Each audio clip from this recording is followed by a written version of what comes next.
This is TWIS. This Week in Science, episode number 1023, recorded on Wednesday, July 23rd, 2025, guided by science. Hey everyone, I'm Dr. Kiki, and tonight on the show, we will fill your head with misinformation, replication, and screaming plants. But first, thanks to our amazing Patreon sponsors for their generous support of TWIS. You can become a part of the Patreon community at patreon.com/thisweekinscience. Disclaimer. Science tends to be irreverent of pre-existing beliefs.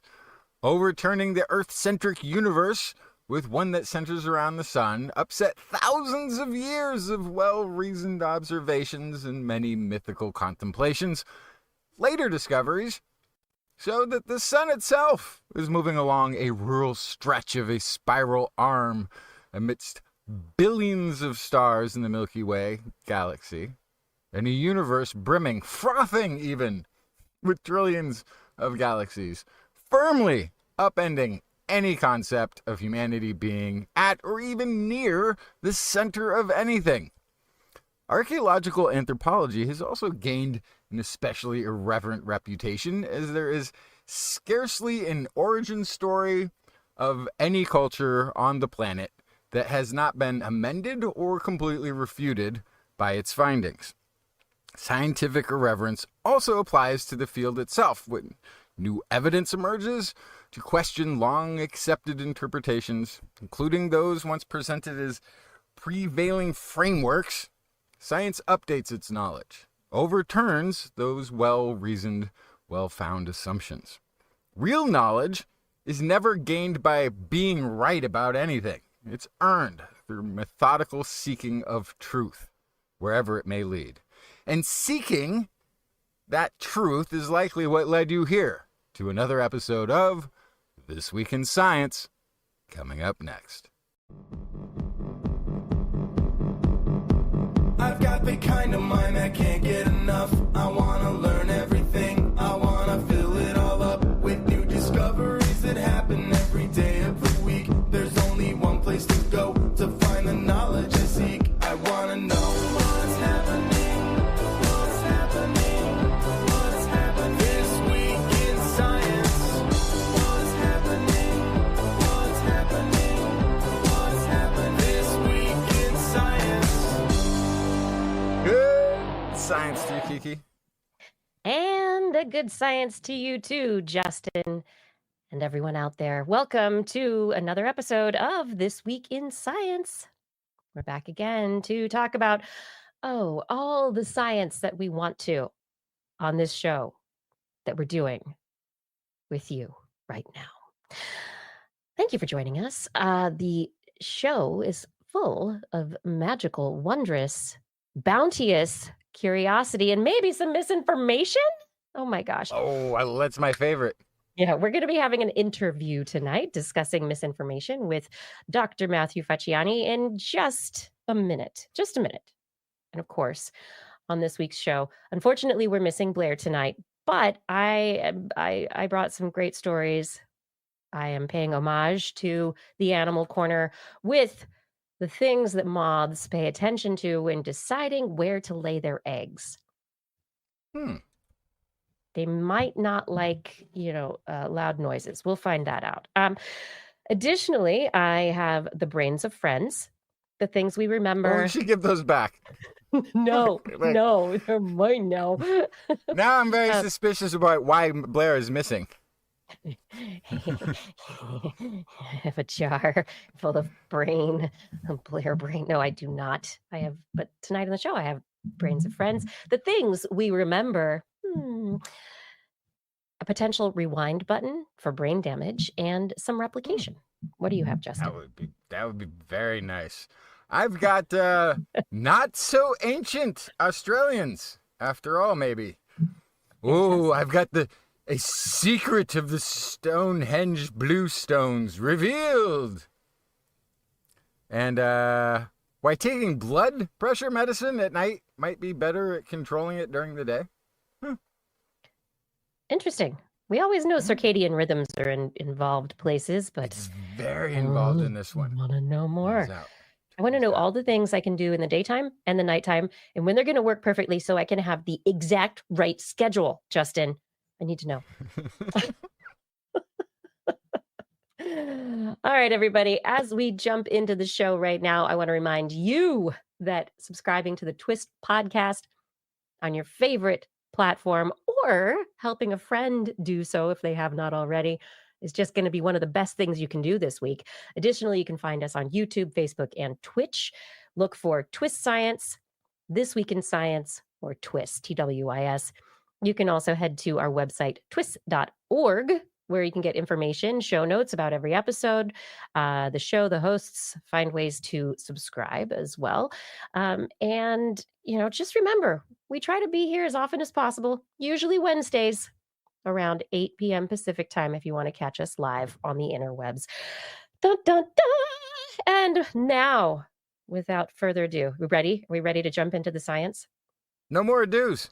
Nope. Adieu. It's time to introduce our guest this evening. Dr. Matthew Facciani is a postdoctoral researcher at the University of Notre Dame. I want to do Notre Dame in French. Notre Dame in the Computer Science and Engineering Department. He is an interdisciplinary social scientist with a background in neuroscience and psychology and a PhD in sociology. His research focuses on media literacy, misinformation, social networks, political polarization, identities, and, this is the good one, artificial intelligence. He's also a science communicator, has written for various media outlets, spoken at conferences, and hosts a podcast, Misguided, the podcast, where he explores how social and psychological forces shape the way we process and consume information. His new book, Misguided, Where Misinformation Starts, How It Spreads, and What to Do About It, was recently published by Columbia University Press. Dr. Matthew, welcome to the show. Hello, it's great to be here. Thank you for having me. I'm so glad that you're joining us. Based on that part, you must be busy. Right now, more than normal. Well, what do you mean? I don't. Was there something going on related to misinformation? Maybe. It's a term. I'm beginning to wonder if we have an untapped resource of geniusness in the world, because to be able to hold all these diametrically opposed concepts in mind at the same time and still believe a thing seems like it would take a lot of work. Like a lot of mental work is going into just believing in some of the misinformation. And I mean, I don't just mean the political stuff going on. I see a lot of the fake archaeology stuff, the seemingly easily debunked things where you can look things up in this age, and yet it still gets like tremendous amounts of attention. I think as we jump into what this is all about, right? In the science realm, we've come across ideas like flat Earth, which you talk about a little bit in your book, and there are documentaries and other things related to the communities of people that that ascribe to this belief. But before we jump into all these like different directions and all this stuff, what is misinformation, and how did you get interested in it? Yeah, so misinformation broadly refers to false or misleading information. So it's a super big umbrella term. And it's actually an academic term in the psychology literature that was popularized in the 1980s with research about false memories. So there's been people studying misinformation for decades now. And a lot of the research that I started reading about in the early 2010s was about psychological bias and how that influences information processing.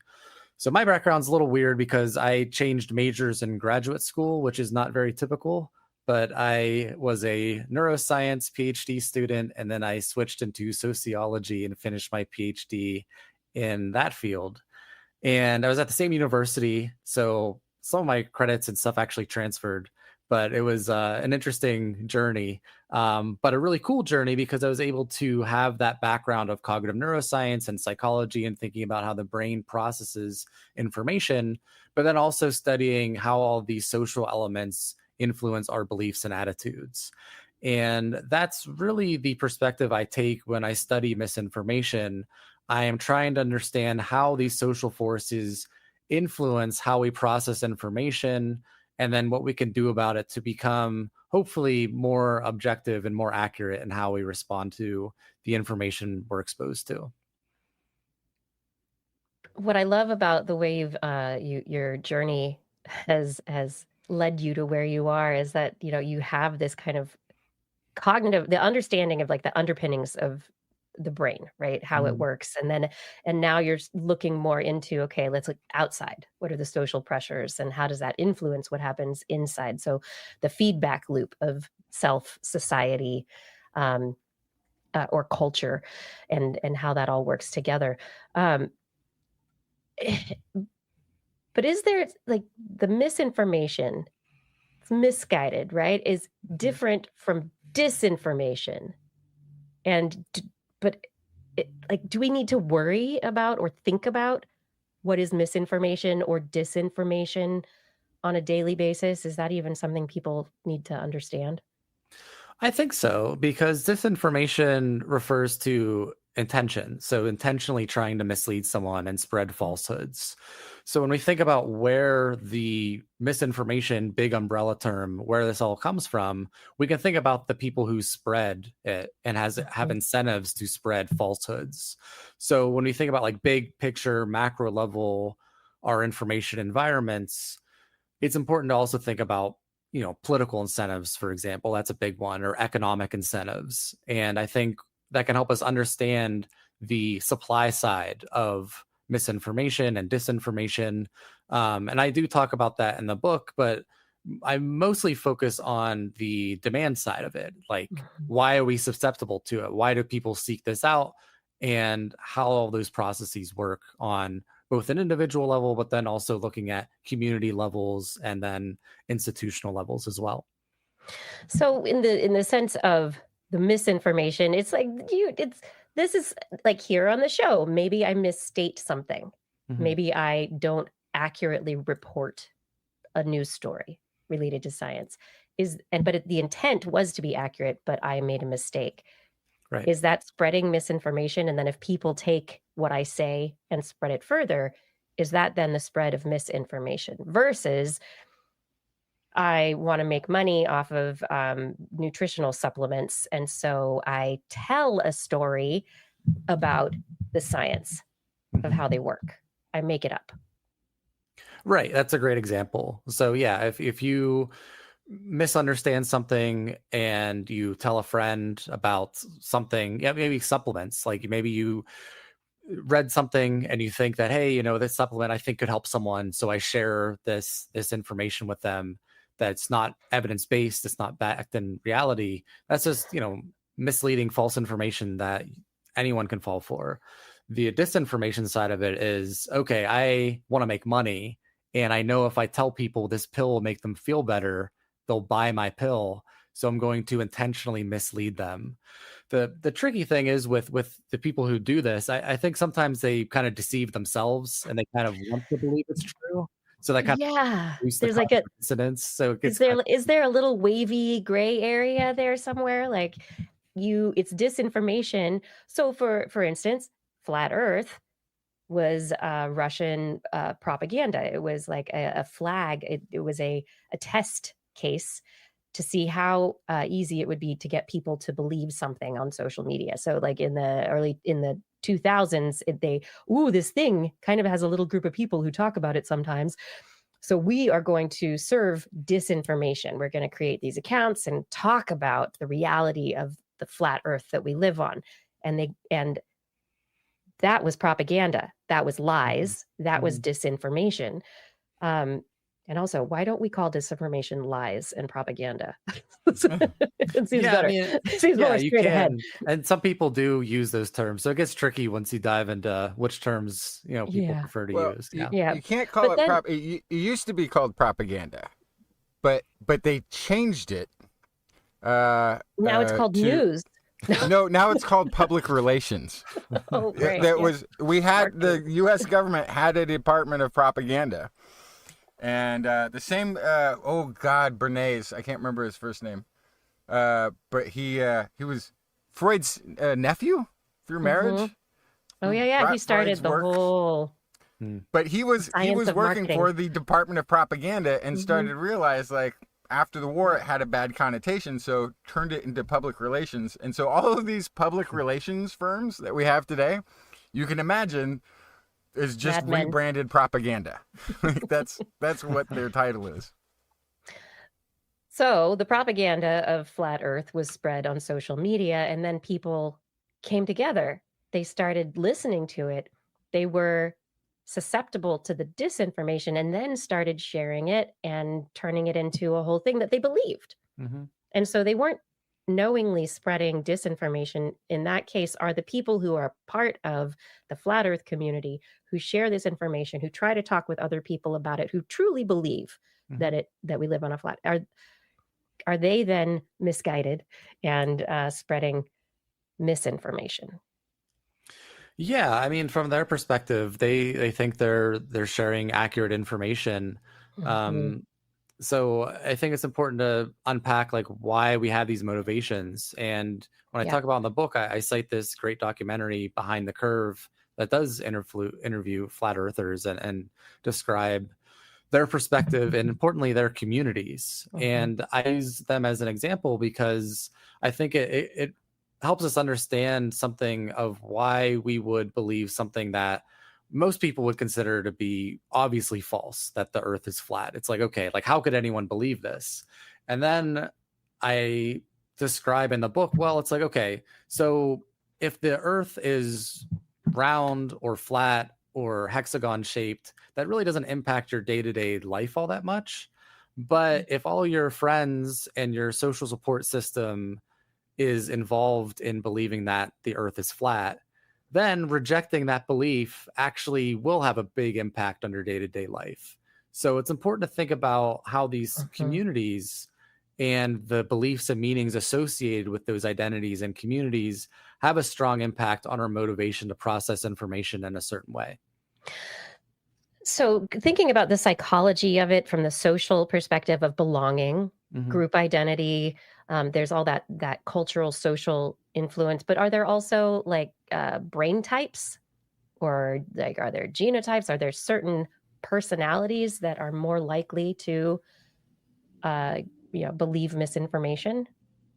Yeah, so there's also cognitive research in this area that dives into different cognitive styles, where some people tend to engage in more intuitive, quick thinking that helps them derive an answer through their intuitive processing. And that is contrasted against more an analytical, reflective, slow, deliberative type of thinking style. And these two thinking styles are measured from a variety of different survey measures and experiments. They just like brain teasers that oftentimes can try to study this. Like how, if you go with the initial answer that makes sense to you versus the one that if you think through it a little bit more, you'll get to the answer. So we do find that when people have these more analytical, reflective thinking styles, they tend to be less susceptible to misinformation and less likely to share misinformation. So there is an important cognitive component as well. The good news is this can be pretty malleable, and you can prime people to think more reflectively by just having them, ask them to reflect on how they know something is true. That can get them in this mindset a bit more. So it's not something that's completely static. So that's the good news, that we all have this tendency to be more reflective under certain conditions. I'd love to know. I mean, all of us have various people in our lives who reflect to a greater or lesser degree. But especially in the world of science communication and trying to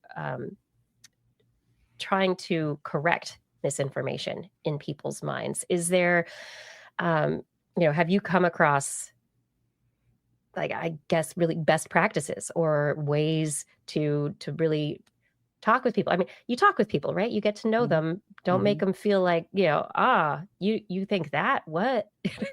Don't attack them. Don't be mean. But are there other ways that as a communicator you can, especially if it's not one-to-one conversation, for instance, in a podcast, how can you talk to people? Yeah, so that's an important distinction. So one to Mhm, one, that is something that I do discuss in the book and I've written mhm, about before. There are strategies that you can do to reduce defensive biases. So how I approach it is I don't ever go into these discussions with a goal of changing minds. The goal is to mhm, turn down polarization and the heat of the conversation so you can at least improve your odds of your perspective being heard by the other person.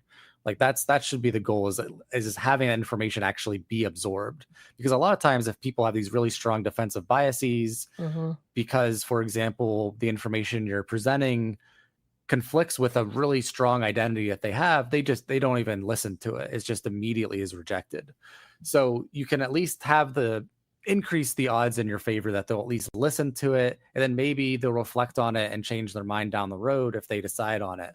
um, and some techniques for that involve connecting via shared identity first. So, we know these mhm, identities are important for our beliefs, but if you can bond with someone over something completely different from what you're talking about, so if it's, about a health topic, for example, like vaccines, you don't even have to talk about, anything related to health first. You can talk about your common interests with maybe you both care about your children and what's best for mhm, them, and come at it from that particular frame of having a co-identity of parents.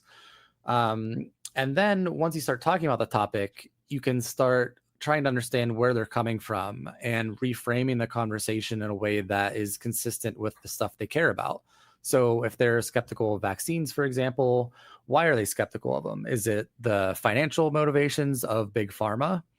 If it is, then you can have a conversation about that and maybe go into how vaccines actually don't make all that much money for these pharmaceutical companies. So once you reframe it, you can also think about the actual language that you use too. So instead of just having this kind of binary debate of, are vaccines good or bad, for example, like that's not going to be very productive in your conversation. mhm, And instead, you can really try to focus on the word how. Like, how do you know this is true? How confident are you? Can you walk me by this step by step mechanism of why you think that the vaccine manufacture process has these flaws, and really try to point out those steps? And that can be much more productive. But mhm. ultimately, all of these steps need to be repeated, and it's very challenging to do one on one, Over but and over over again. and over. But yeah, there Well, are there are some especially techniques that if help. though, I mean, I can see, and probably have many times gotten agreement on in a conversation about something, walking it through in a one-on-one. But if at the end of the day they're going back to the community of think that rejects that, Mhm, Mhm. what you're saying is it doesn't really help that they've even rationed or thought through it and come to any other conclusion. They still need to belong to group, and group thinks this, and so they will, I assume, just go back to that for belonging's sake or Yeah, bias yeah, sake, right?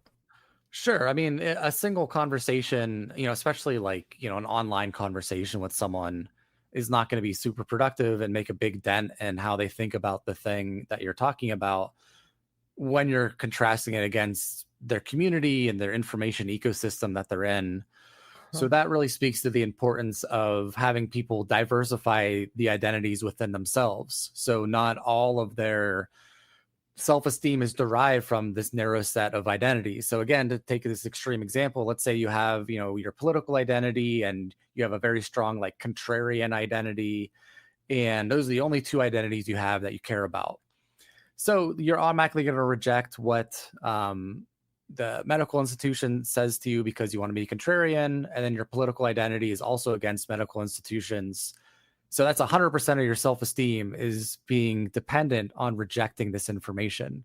So yeah, then in that case, it's super hard for that person to update any of their beliefs when they are challenged by them. So really, it's more about how do we create a society where we have these more diversified social groups and identities, so we're not so dependent on a narrow set of meanings with a narrow set of identities attached to them. And just to clarify the idea of identities, right? That's like, I'm a mom. I'm a podcaster. No, I don't want to be a podcaster. I am a science communicator. That's broader.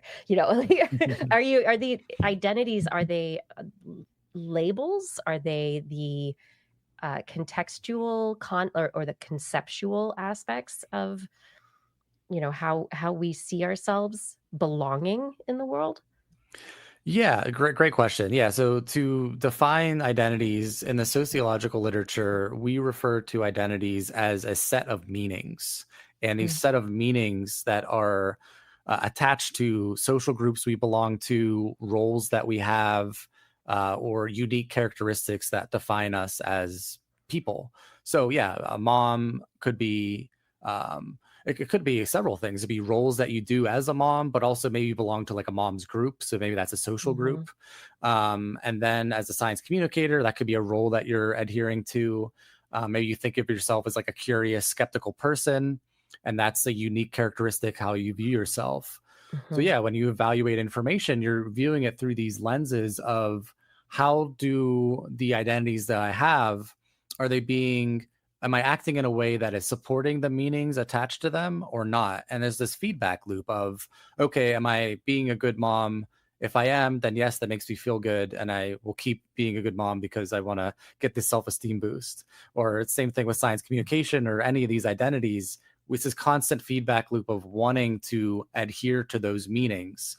The big challenge is when those meanings are overlapping so much with other identities and they're being reinforced by other people around us. And it's really that amplification process. That's where we can get into trouble, because we are so dependent on these meanings for our self-esteem, and they have such power over us that we want to try to diversify where we're deriving our self-esteem from. So it's not just so much on just one or two meanings, for example. I mean, ideally, you don't derive it from anything external, right? You should ideally, the ultimate enlightened human, your self-esteem is it is just that you exist, right? But is there any work that has suggested that, say the there's a loneliness issue in the United States. There is an issue with American families, especially, but Western families, not being as caring to the older, the parents, grandparents. Parents, grandparents end up living alone, maybe watching Fox News all the time. Is there work that suggests that it is that this winnowing of social contact and the closing of doors to identity and meaning with isolation that can lead to that greater potential for misinformation to take root? Yeah, absolutely. So it's all connected, and we can look at the macro level of how our society is structured and how we don't have a lot of opportunities to go to what's called third spaces. So we have our home and our work, but a lot of times we don't have these third spaces where we can meet lots of different people and form different friendships with a diverse group of people and form different types of identities.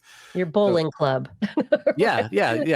Bowling alone. Yeah. Putnam's work on that. Like it's still very relevant today when we think about our society and, loneliness as a problem of itself, which is a health problem just by itself, but also in terms of misinformation. And there is research showing that when people feel lonely and isolated and detached from society, they are more vulnerable to misinformation when they feel lower status. So it's the lower status component of them feeling unhappy, but also because they have a smaller set of identities and they don't have all these different friend groups that they can rely on, then they might be overly attached to, maybe some political identity that they formed online through different Mhm. people that they, even just having parasocial relationships with like TikTok or YouTubers that they follow. Right. I am all of my parasocial friends right now. I'm here for you. Yeah, So I mean, this also sounds like what how politics works now. Like the idea that the rural farmers in Iowa would vote because they were against transgender fencing or something seems like that is something that got added in to the end of a different list of things that they maybe did care about or did group think about. And it seems like it becomes this growing sort of trend of people you're like, why are they talking about these issues in this part of the country? Why are they talking about immigration in parts of the country that don't have a border and have very few people, let alone immigrants in them?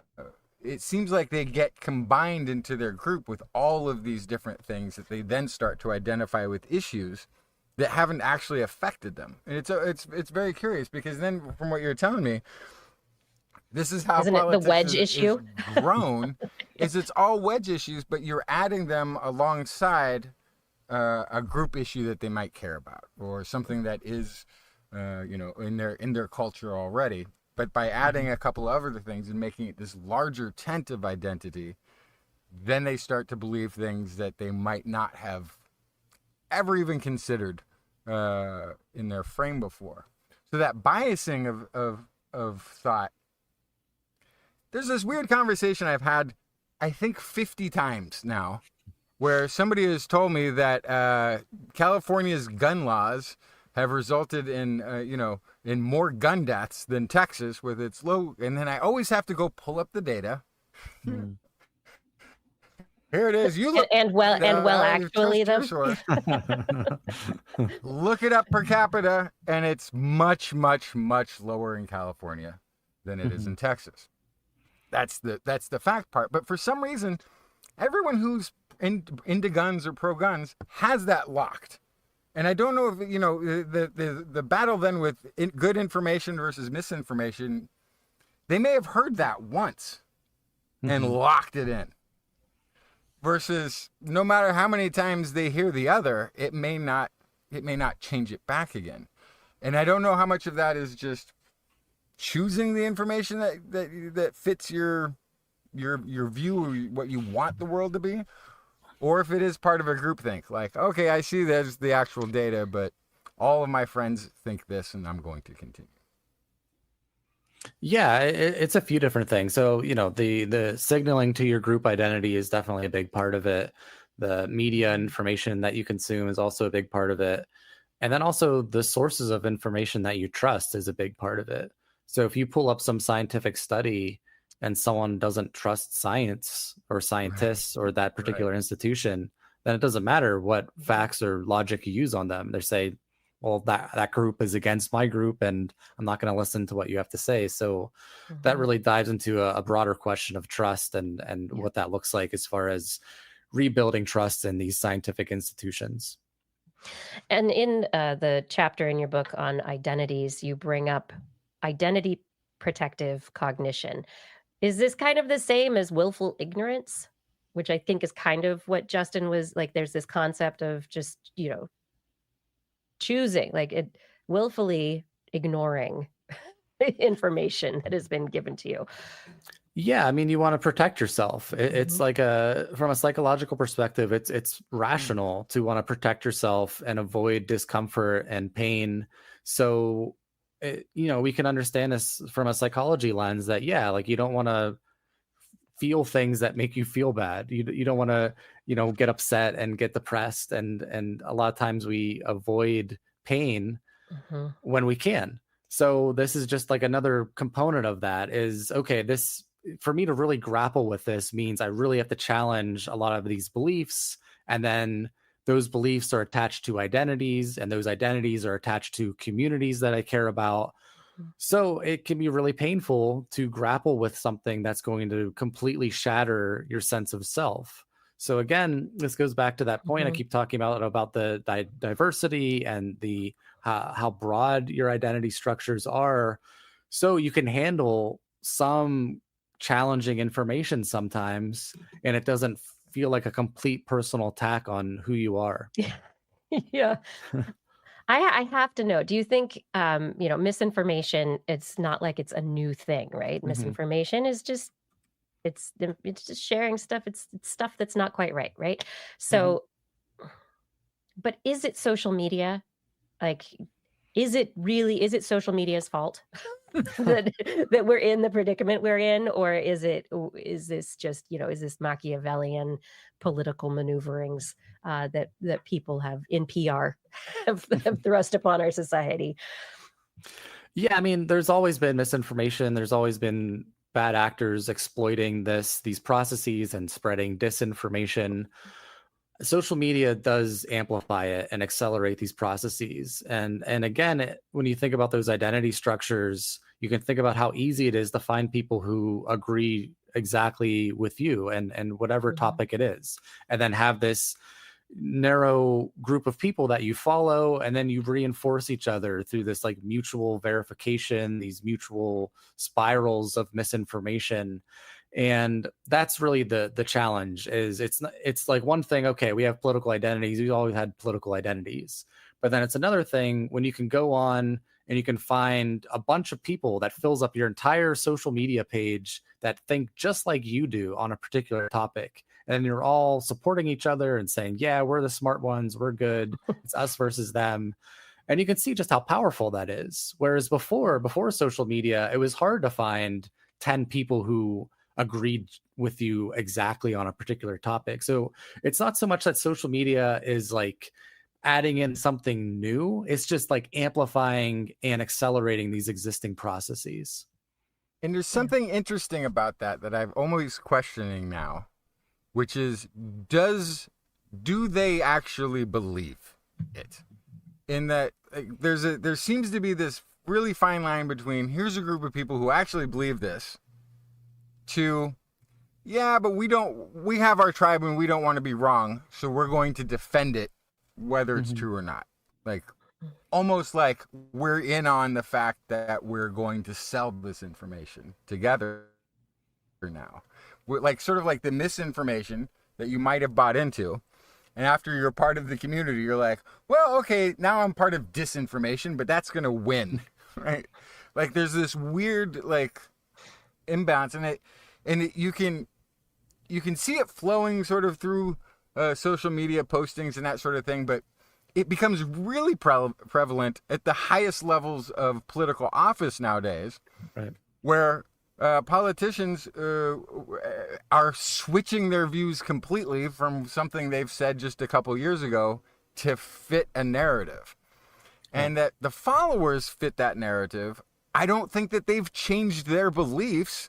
I think they're engaging in disinformation for the tribal win, almost. I mean, it's really, it's like beyond gaslighting when everyone you're gaslighting is in on it. Right? Is there Yeah. is there a thing to call that when somebody switches from being misinformed to engaging in Actively. disinformation themselves? Yeah, that's a good question. So there is research looking at the impact of what's called political elite cues on the broader public. And we do see this trend of, yeah, whenever a political leader that you really care about changes or adds something new, it does have an impact. And a lot of their followers will listen to them if they're well liked in their Mhm. group. And for them, it could be, something that might lose some people who maybe have, other identities that really conflicts with. But if you really fuse your identity with the group and the leader, then you probably will update your beliefs in a way that makes sense to you. And you probably do actually believe it. So I think there's a distinction between the political leaders and the people who follow them. I think that's an Mhm. important distinction, because there's different incentives. The political leaders, they want money, they want power, and the people who follow them are belonging to a group, or maybe they do care about these particular issues, and they also want to uh, act in accordance to the different identities that they have. So I do think it's a little bit of both for your question. There are so many wonderful topics in your book that you're covering. In chapter 5, I think it is, when you're talking about social media and identity, and also like, now you could, on LinkedIn, verify yourself, by paying for a clear membership. There are all these very interesting systems being put in place. You mentioned the importance of trying to rebuild trust in institutions. I feel like we are still in this since COVID-19, especially, but since 2016. Like it's this decade, over a decade long process of eroding trust in our public institutions, where we are now just like fully in the soup of it. Right? Yeah. Let's just tear them apart. Let's just get rid of them. We don't need them anymore. We're gonna just have corporations take care of everything. I'm just curious about your ideas on how to start rebuilding trust as these massive external forces are at play, just ready to tear apart any efforts you may undertake. Yeah, I mean that's a big question, and answer it now. All right, I'll try to solve all the problems in 60 seconds to see if I can do it. So there are definitely big external forces at play that make things definitely very challenging. I don't think it's worth ignoring that component. But what we can control within these institutions and as scientists, there are certain things that we can do. So the communication aspect is a big one. Unfortunately, for a long time, there wasn't a big incentive for scientists and academics to communicate with the broader public. So like, your tenure package wasn't going to have anything about, how many podcasts you did or anything like that. Yeah. And how many like Scientific American articles you wrote, that wasn't part of it. It's just your contribution to the academic institution, right? The internal knowledge as opposed to external. Right, exactly. And I think changing those incentive structures is really important. And I think slowly, now that these institutions are being so attacked and are having to play a lot of defense, like they're starting to care more about that stuff, which is frustrating because, I was concerned about this, a long time ago, as were many other people saw like it's frustrating to see like, hey, like this bad thing's going to happen if we don't change the way this is operating. And then the bad things happen. It's like, that's frustrating. But yeah. So now that we're here, I was like, what do we do about it? One is, improving communication, improving incentive structures. So academics and scientists will actually have time to communicate their research with people, so people understand the importance of these institutions and these universities. Like they actually I think there should also be like sustainable funding models for professional science communicators who are not academics. Yep, I totally agree. They're not like last minute line items in your broader impact section of your NSF grant. Yeah, and that speaks to like the bigger, broader issue with all of this is that there isn't a lot of funding in science communication and science outreach, and there's a ton of funding to tell lies. And that's just an unfortunate asymmetry of our world, that science is not going to lie to you. It's not going to give you satisfying falsehoods that make you feel better. It's just going to give you the best available evidence that we have. And sometimes, that doesn't give you a very satisfying answer. And then you can contrast that with someone who's lying to you for profit, who says, buy my supplement and all your problems will be solved. Well, that's a pretty attractive option. Oh, I just buy this pill and everything's better, versus a scientist who says, well, your particular medical condition, we don't really understand how to cure it right now, and we're still working through all the science. And then, it's a very difficult thing. So it will require people investing in this. So it's basically trying to invest in this, so we're constantly maintaining scientists who can engage in the public, prevent future attacks, and also just better work with their communities too. Like another big part of this is not just the communication aspect, but what I hope happens is universities and hospital systems will actually work with their local communities more and have this two-way dialogue, of understanding what people care about, what are their concerns, and how can we best work together to address them. So if people are questioning vaccines, they can have a town hall with their local physicians who will answer these questions, or their local scientists. So it reduces that psychological distance between different communities and people within these institutions. And within institutions, that's broadly speaking. It can be, working within a university or someone who has a background in science. So I think, we're seeing this happen now with a lot of science communicators, trying to be more active, but it really needs a lot more organization and collaboration and funding for, I think, to have a bigger impact. I celebrate these ideas, and I can only hope that we can develop them further. Now, at one of the topics you do study, you're in a department of computer science. But doing social science, the last little item in there is that you study artificial intelligence. What role is artificial intelligence? Do you talk about it at all in the book for people who might want to be interested? Is there going to be another book coming out? Is this something you talk about on your podcast? But artificial intelligence and its role in the future of misinformation. What do you think? Yeah, absolutely. This is something I do think about, and I do talk about it at the end of the book. And it was a challenging thing to write about because, it's changing so fast. So I tried to be mindful of, okay, whatever I write here, how do I future proof it as best I can for the next few years? And I try to couch it basically in, okay, technology is going to evolve. We know these chatbots and AI tools are going to be more and more popular. But we also know that for me, it just highlights the importance of understanding human bias and social biases, because humans are developing these tools. Our biases are built into these tools, and we really need to understand that process so we're not replicating and expanding these biases at scale with AI. So that's one of the big arguments I make, and I describe that in the book. But more broadly, what I worry about with artificial intelligence is just the sheer scale and volume of misinformation and disinformation.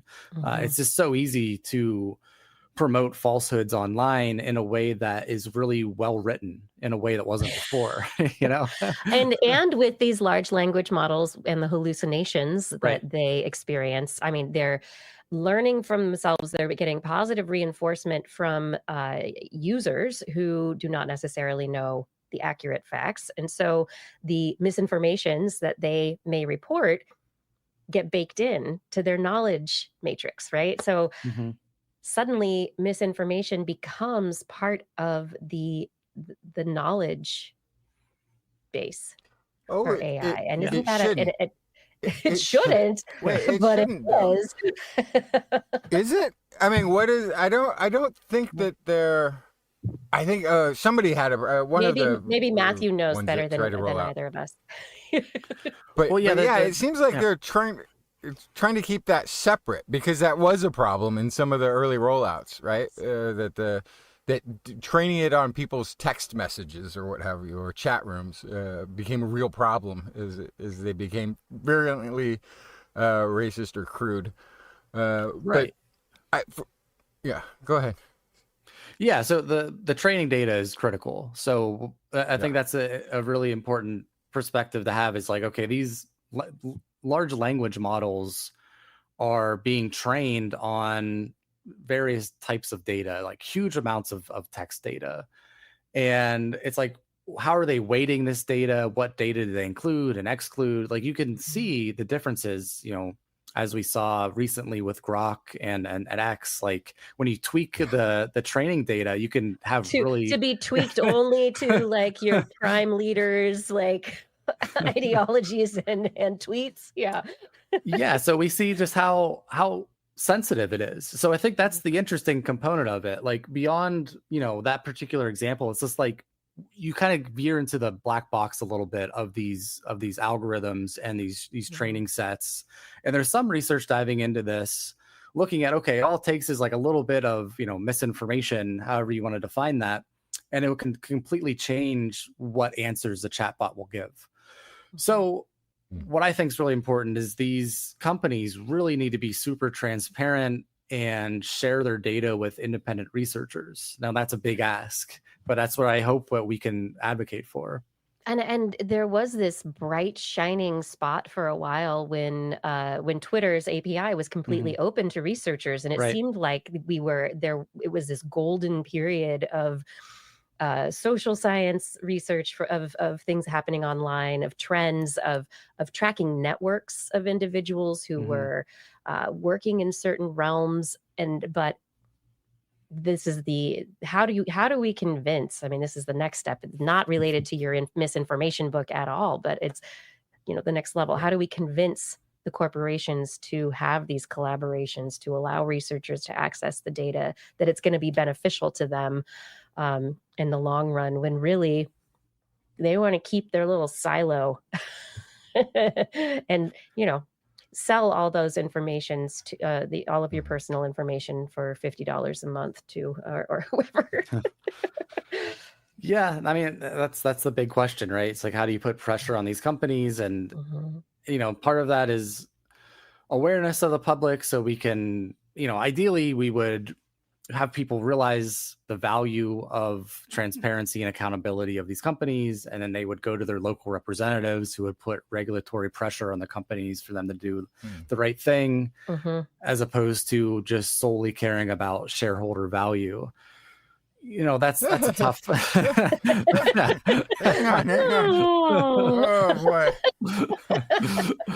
Maybe a little idealistic. You said that so straight-faced, I almost didn't get the joke. Oh gosh! I know. Matthew, have you in the work that you're doing, like, have you done any work where you've needed to get into a tech company or social media platforms data, and what kind of challenges have you found if you've done that? Yeah. So Twitter, like you mentioned, used to be really open, and unfortunately it's not. So that's definitely been a challenge. I do have my boss at Notre Dame has access to Meta's content library, which provides some data of Threads, Facebook, and Instagram. And so researchers can apply for this, and they can, it takes a while to go through the process, but you do get access to a lot of good data. But it's still not as detailed as I would like. And that's really the trick, is like getting access to the really detailed, granular stuff. Yep. So yeah, I have had some access to it. I've known people that have had access to these things. It's challenging because these companies are very cautious about who has access to their data, because they don't want anything to come out that makes them look bad. So it's tough, because again, for my ideal world is having transparency and accountability and collaboration with independent researchers. Like, that's how we actually would solve these problems. But again, the incentive structure of these companies is not always to be as open with a lot of different people. Yeah.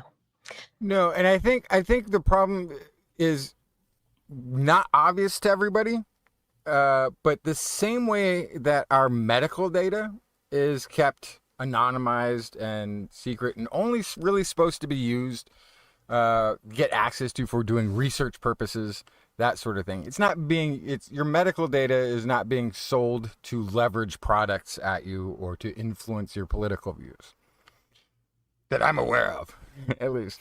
And the same thing should, those same types of regulations should be in place for your social media data, because it's those, even more so, really, access points to influencing, manipulating people than we would ever worry about from our medical data. Your medical data is at worst case, going to maybe be used for bias in a job search or something like this, right? Like, this is the sort of things people were afraid of having medical data sort of open for, and why it's so closed and why it's so tightly controlled.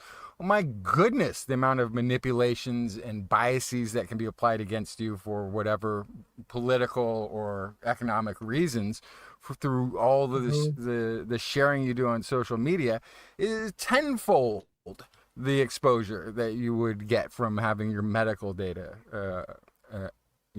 identifying you. Yeah. So it's Yeah. I'll really weird to me that sort of thing uh, isn't covered, and I think the EU's doing a better job of it.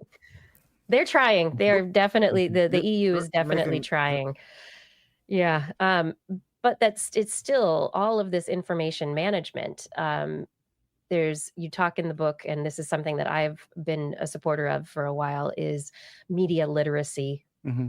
That, if we start at the young, and my son is going into high school now, but for years in school, in middle and elementary school, they've stepped into the basics of checking your sources and figuring out what's a reliable source. And we don't even have to get into who you trust as a source and why you don't, or that's the identity issue.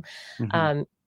But I know we're we're we're keeping you up late, so Okay. I just, in terms of your book and the work that you do, what do you wish that more people knew about misinformation? Yeah, so I think we actually covered some of the big takeaways as far Mhm. as understanding that yes, media literacy, education, digital literacy, all very important, and understanding how to verify the credibility of a source and the information it's presenting, really, really helpful in reducing the spread of misinformation, broadly speaking. But all of that becomes much more limited if we don't understand how our social and psychological biases influence how we process information. And that's kind of like my main point is like, okay, so yes, we have fact checking, we can learn about, lateral reading, media literacy, these different techniques, which are really great. However, we might be selective in when we apply them, for example. So yeah, we can verify the credibility of something, but only if we're skeptical of it. And then we don't maybe verify things that we believe because of our identity biases. So what I hope is Mm, not only to promote media and digital literacy, but also this like social identity literacy of understanding where we're deriving our self-esteem from hmm. through these social communities that we belong to, and how they might influence us in how we process information. And that's what I hope that people can start reflecting on, is reflecting on where these biases are most pronounced in their lives and under what conditions would they realize this. And to do this, I think it has to be a collaborative process. Like you can think about it yourself and there's some value in that, but ideally, it would take a diverse network of people where you're checking each other and Mhm. challenging each other and pointing out where your logical inconsistencies are and all of that. Again, that's the ideal, but we can work towards that as we all try to become more resilient against misinformation. Thank you very much for your time tonight, Matthew. It is just so wonderful to get to talk with you and to have had a chance to look through your book. And I really do think this is a crucial period of time for more people to become aware of this topic, the issues that are related to it, and also exactly how they rub up against it in life. Like you said, I don't know.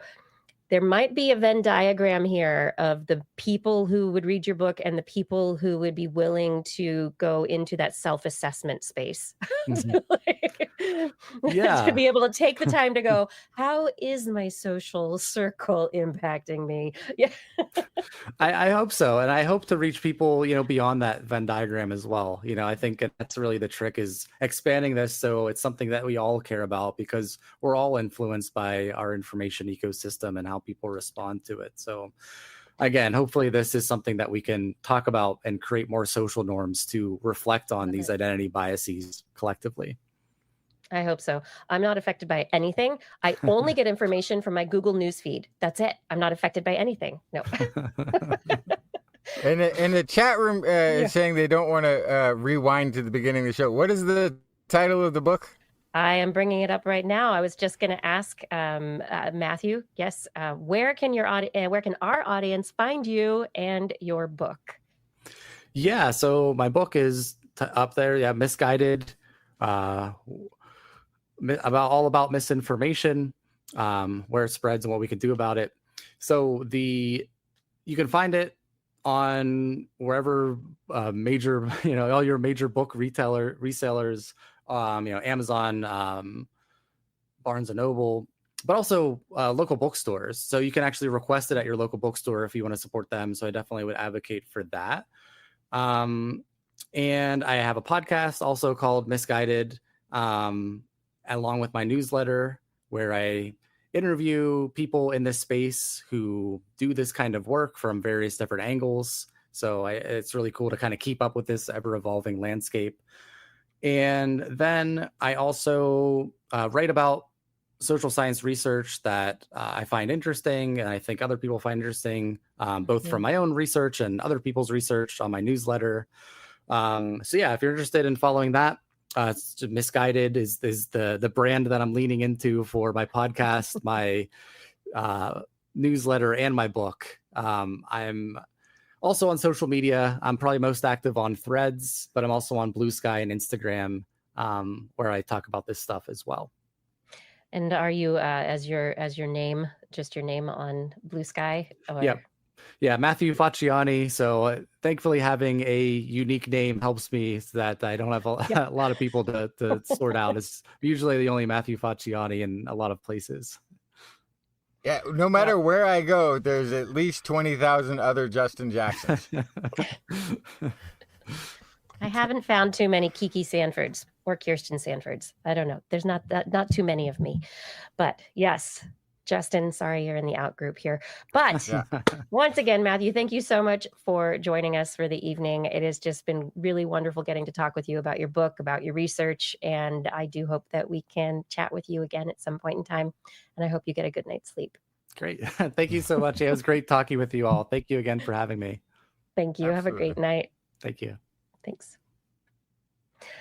All right, everybody. We are going to take a quick break. Well, it's not really a break. It's like a little break. It's not a big break. It's just it's time for me to say thank you. Thank you for being a part of this family of science appreciators, of curious people, uniquely curious people. Our show is supported by our listeners. And so if you are subscribed, we appreciate that. If you help find us more subscribers in your friends, in your social circle, I love that if people want TWIS listener, TWIS fan as part of their identity, I'll cheer that on totally. I'm not going to fight you on that one. We'd like to bring more people into the TWIS family of curious minds. You can head over to twis.org, click on the Patreon link, and become one of our financial supporters. Click on the Patreon link, or there's also a link for PayPal support if you don't do the Patreon. These are the two things that we have that I've come up with over the years. But Patreon is a way you can support TWIS in an ongoing fashion. Choose your level of support, $10 and more a month, and I will try to read your name at the end of the show without tripping over the syllables. So please head over to twis.org, click on that Patreon link, and help support science communication, not misinformation. We thank you for your support. We really can't do it without you. All right, I was going to come on back to talk a little bit about some more science. We're going to do a little bit of more science talking, I think. We will be conversing about many more interesting topics. I think I'm going to jump right into, as we come on back with more This Week in Science, I'm going to jump right into a big win for the field of replication. So researchers trying to be part of the open science reproducibility world, trying to figure out, we know in social science and psychology, behavioral research, there were a lot of issues with reproducing studies so that they got similar or the same results as previous studies. Sometimes researchers in these areas trying to reproduce the studies would talk to the original researchers, try and do everything exactly the same, and they still would get different results. We don't exactly know why there is such a massive crisis, they call it a crisis, in reproducing behavioral studies. Maybe it's sample size, maybe it's methods, maybe it's some aspect of the environment, maybe it's regional, maybe it's circadian, who knows? But some areas of research, and in fact, most areas of research where there have been attempts to reproduce and verify the results of the fields, they've really found that there's a problem. More than half of 100 psychology studies fail reproducibility tests. Brazilian biomedical studies, they could replicate less than half of the tested experiments. In this article talking about the article in Nature this last week, there's a group at the Swiss Fédéral Technologie Institute of Lausanne, EPFL, Hansen and Lemaitre, they're geneticists. They decided to take a look at their field of research, fruit flies and fruit fly immunity. So they did a big meta review looking at 1,000 results from 400 papers published between 1959 and 2011. And that's when the 2011 Medicine Nobel Prize was a Drosophila winner. After 2011, they looked at published work supporting or refuting each claim that had come from those original 400 papers and 1,006 results. And they determined, using their own expertise in their field, 61% of the 1,006 claims were verifiable. Only 7% had been challenged and were not reproducible. This is the smallest amount of non-reproducible results that they have found to date. They discovered that, by and large, the field of Drosophila genetics and immunity, it's pretty good. It's fairly well reproducible. And when there were inconsistent results that were not reproducible, it was in a subset of 111 results that they knew, that Lemaitre says, these are claims I knew were a bit fragile. And in those particular claims, 38 were inconsistent with current knowledge. So there was a higher percentage in kind of this group of studies and claims that were already kind of on the edge anyway. So, and this is an expert in the field going, well, I know this is the way it is. It's not good science. I do not like this. I'm, now I'm going to challenge the claim, and we will see it. No, of course it is not good. It's not good at all. Yeah. But anyway, Drosophila, model species for genetics, for human immunity, for all sorts of studies, gets reproduced like mad. So you can trust in Drosophila immunity. So, and that is the result I would expect, right? Yep. You're talking about a very tight system in the genome of the fruit fly. You in your earlier comparison with human behavior, like, well, that's where it started. Gosh, I think it's so fascinating. The diversity of researcher bias and, like, how deep is your personality profile of your subjects to know that you've got, oh gosh, we have somehow in this study, everybody, a majority has this personality type versus this other group has this completely different majority. And you might expect completely different behavioral results if you knew that information. But if that information is not uncovered, then you don't know what you're working with. Yeah, and I think I feel like it's fascinating, this reproducibility crisis that people talk about. It came from, they started in psychology. They were like, let's test the behavior literature, which was basically like this is the this is going to be rough, everybody. You started with the hardest to reproduce pretty much possible. But we've seen also that Alzheimer's research, that there has been cancer research. Like I said, there's a biomedical review of Brazilian biomedical research. There are vast areas of research that have popped up as not being reproducible. And it's this one, fly genetics. Woo woo. Go flies. Yeah. You're doing great. Well, and then it's also what is the Alzheimer's gene? AOP something? ApoE. Yeah. There's like ApoE. Okay. there's ApoE, So- there's the alpha and the alpha sheets, beta tangles, or beta sheets, Sure. alpha tangles, tau tangles.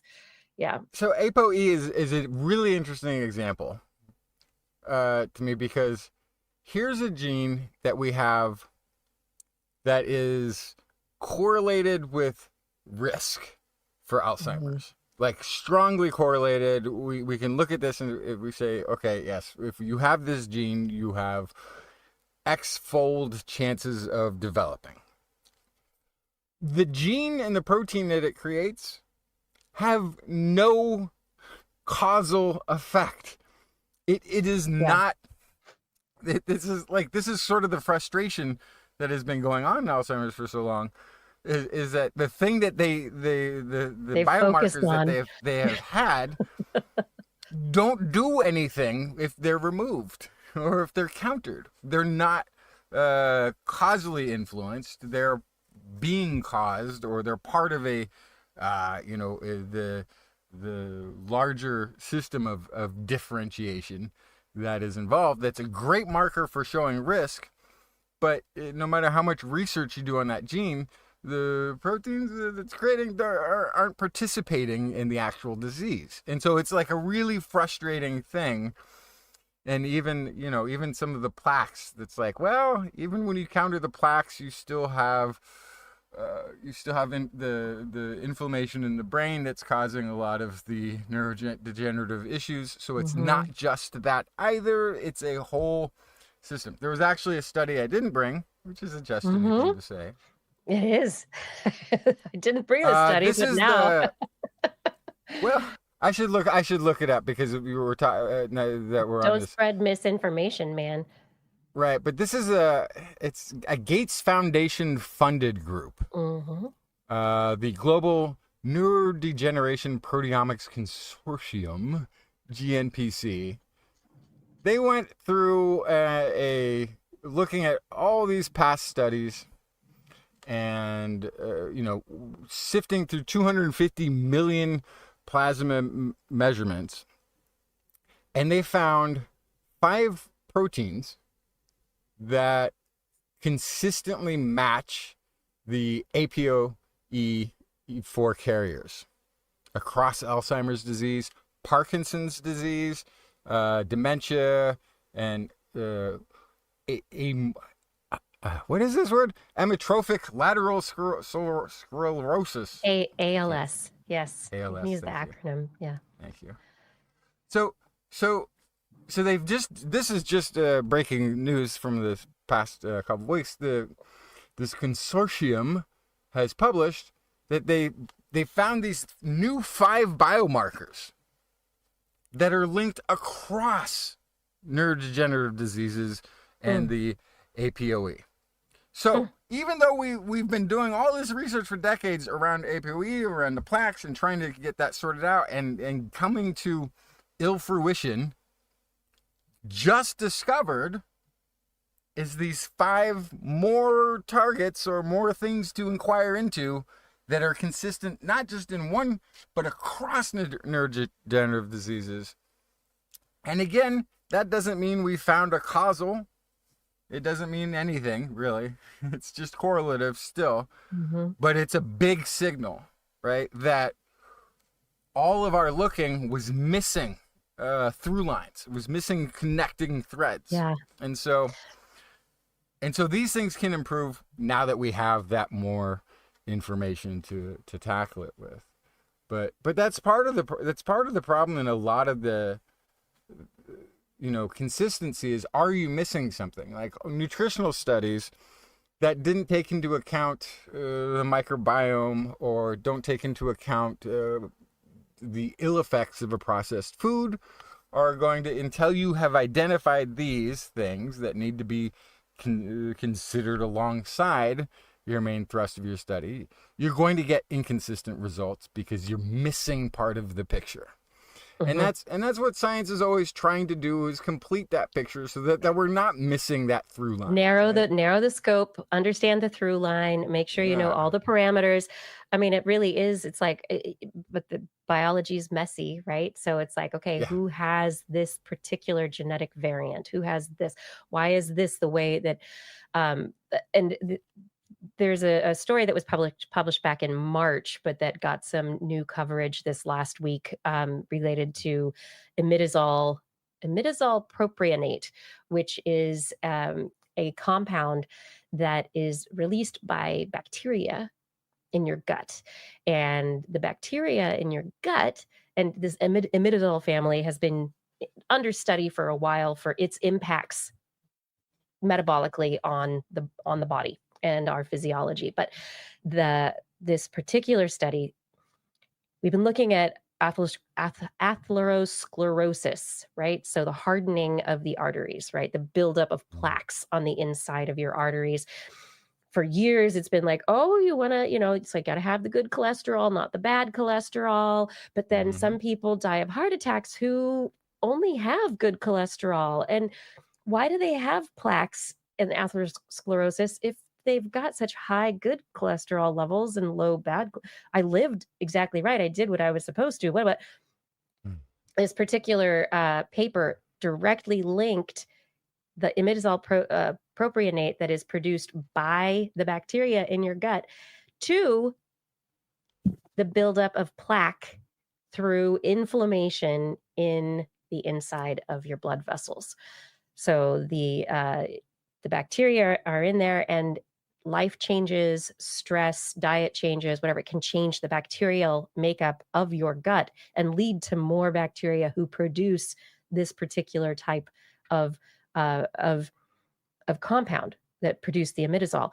And when it does, it goes into the blood vessels, it gets in the blood vessels, and it causes inflammation in the endothelium of the blood vessels. That inflammation leads to plaques, leads to hardening, and leads to atherosclerosis, even if you have really great cholesterol levels. So it explains some of those, like, it is the through line that nobody had put together before. It is this thing that impacts, outcomes, and it has nothing to do with your cholesterol. Absolutely nothing at all. And it could, but there are different populations of people. Some people who it is cholesterol, some people who it is this kind of autoimmune immune system, imidazole system, some people where it's a combination but it explains things that were never explained before. And no, Kevin Reardon, plaque on your teeth is not the same as plaque in your vessels, but they are both kind of like caused by bacteria, but they're not the same. Not the same thing. No, but you can still find toothpaste claims that that brushing teeth can prevent heart disease. Well, based on that's different, confounding though. of information. Yes, that is different. It's not true. No, it's been debunked. That whole claim has been long debunked. There are issues, but with, you can still see that misinformation bacterial or disinformation, depending on intent, I suppose. Have a clean mouth, everybody. Basically, if you want to about it. clean your mouth, it'll make you feel nice. You can be part of the toothbrushing team. Team toothbrushers, let's do it. Speaking of medical stuff, there was a story this week that I thought was super duper duper duper duper cool. It's not in People yet, but this is one of those, fingers crossed, please have it work in humans because this is awesome. Researchers at Osaka Metropolitan University in Osaka, researchers have been studying a compound called a GAI-17, and this is an inhibitor for the aggregation of a compound called glyceraldehyde 3-phosphate dehydrogenase, GAPDH.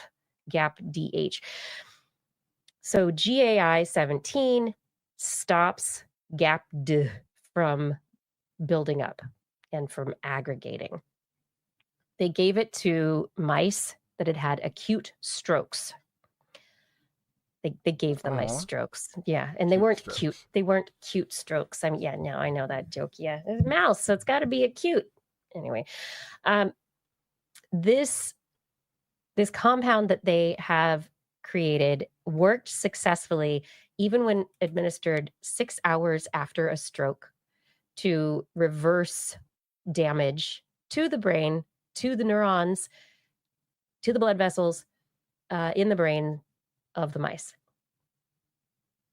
Brain damage was reversed. It was a 6-hour rewind button. Oh my goodness, that's the whole game. So is it like oxygenating, like repair mechanisms? Like what's taking place? So all it does is it stops this. So it inhibits this glyceraldehyde 3-phosphate dehydrogenase, which in lots of working aspects of the brain, the physiology of the brain, the GAPD is pathological.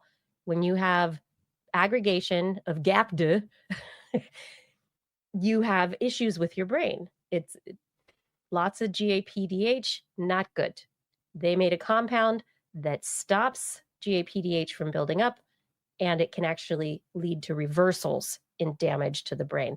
So what is the job of this GAPD thing? Yeah, so there was less. I'm assuming it's some sort of not a repair mechanism, but a removal of what is deemed unrepairable material. That would be my guess. That it's like a trash pickup. Like, well, we have a bunch of cells that aren't getting oxygenated, and they've sent a signal that they may be dying. So instead of having them persist, let's go get rid of it and shut them all down.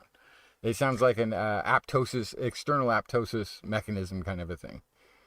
That's my that would be my guess. It leads to GAPD leads to mitochondrial dysfunction. So when you have lots of it building up, your mitochondria don't work as well. And we know that when the mitochondria don't work as well, suddenly you have metabolic issues. You have, maybe you have cellular neuronal issues like Alzheimer's, right? In the cell, which one of them is the buildup of GAPDH, which then causes mitochondria not to work very well. And so then you have areas of the brain that are damaged, where neurons die, and you can have limb paralysis, where neurons don't communicate with each other anymore. And so this new GAI-17 is protecting mitochondria by keeping the GAPD away. But the insight to this is that although they have only looked at it in ischemic mice, it was so good at saving function in the brain that researchers are interested in other instances like Alzheimer's disease. So they're going to start looking at it in models of Alzheimer's disease in mice to see if ongoing doses or single delivered doses might be sufficient to reverse damage to the brain due to the buildup of those plaques and tangles within the brain. And this is, again, highly speculative Justin talk. This is still in mice. But it worked really, really well. Highly speculativeness. But mitochondria is like a chief signaling system. And it's the powerhouse of the cell. I can see Yeah. One of the things that mitochondria do is when they're in trouble, they signal, and sometimes neighboring mitochondria will come over and help out. Right? But they will self-identify as I'm in trouble. Somebody needs to fix something here. So if they're under a bunch of them are under stress, it may be sending out a massive signal that you almost would need to get rid of a gangrene limb, if you can, like a bunch of these cells are in trouble, and we need a critical sort of repair, not repair, but it just get rid of us, instant apoptosis. We're not going senescent. Just get us out of here. And that might be the cascade. It might be something that because in the stroke, instead of one cell or two cells doing this, a whole bunch are doing it at once, and it's an overreaction of sort of that defense mechanism. Well, Otherwise, I don't know why they would be getting recruited so quickly. Right. So cell death, programmed cell death is a normal process within all tissues of the body, including the brain. And like you were saying, I want to know if GAP-DH is involved in that, because that yeah. would, So I've highlighted a paragraph at the start of this paper in iScience. So it's open access if you're interested. GAP-DH is a glycolytic enzyme that is responsible for the 6th step of glycolysis. I knew I remembered it from some kind of a feedback loop. Anyway, in addition to this glycolytic function in metabolism, it is recognized as a multifunctional protein exhibiting various functions: DNA repair, tRNA export, transcription, membrane trafficking, heme metabolism, regulation of kinases, and apoptosis and necrosis. There it is. So yeah, apoptosis is going to be GAPTA-mediated cell death. And in this, there's nuclear translocation and aggregation. So in oxidative, nitrositive stress, GAPTA binds to something called SIA and undergoes nuclear translocation, inducing p53-dependent transcription of apoptotic genes, resulting in apoptotic cell death. I love saying apoptotic. It's not a pathological thing in your body. It's a thing that's doing really important work. But sometimes it becomes pathological. Signaling. Yeah. Mm-hmm. Because of the mass. So you have an area of the brain that doesn't get oxygen, because of lack of blood flow in this stroke. Suddenly it's like, oxidative stress, blah, blah, blah. And it gets released more and more and more.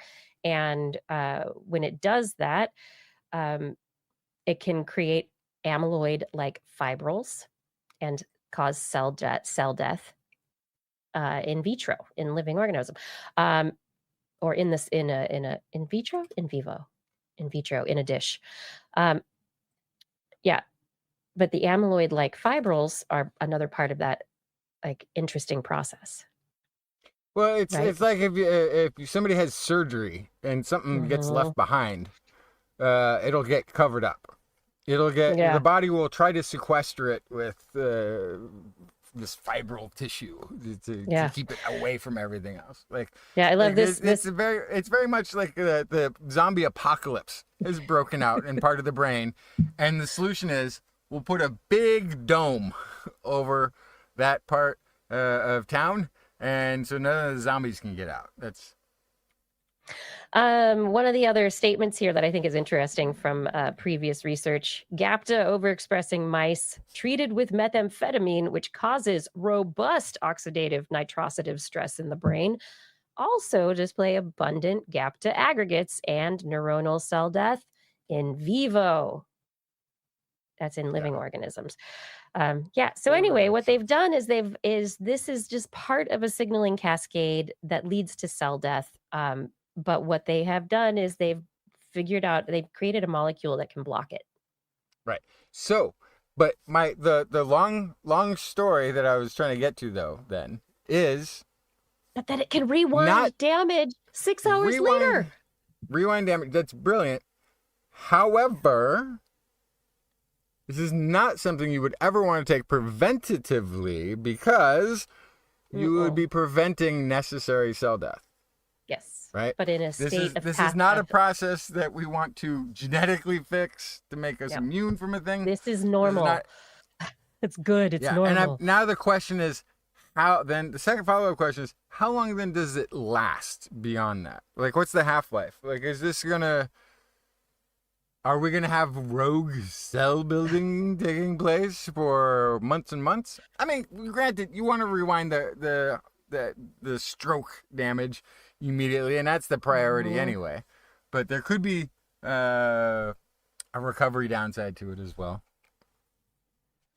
Yeah, I have no idea, but I mean, ideally, if you are directly delivering it to where it is needed, you're not impacting, the function of this compound in other places in the body. It's only hopefully helping what's in the brain. And the idea, like right now we talk about with strokes, especially, it's like you have a window of like minutes to identify a stroke and make a phone call and get an ambulance and time is everything for the damage that is done.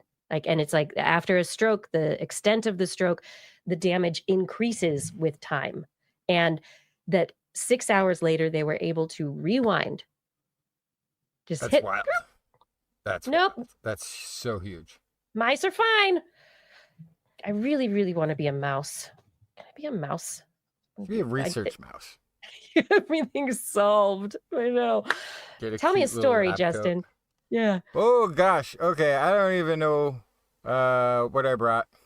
I know. We're just talking about things now, bringing it through. Yeah. Now we're just going riffing. Through the list.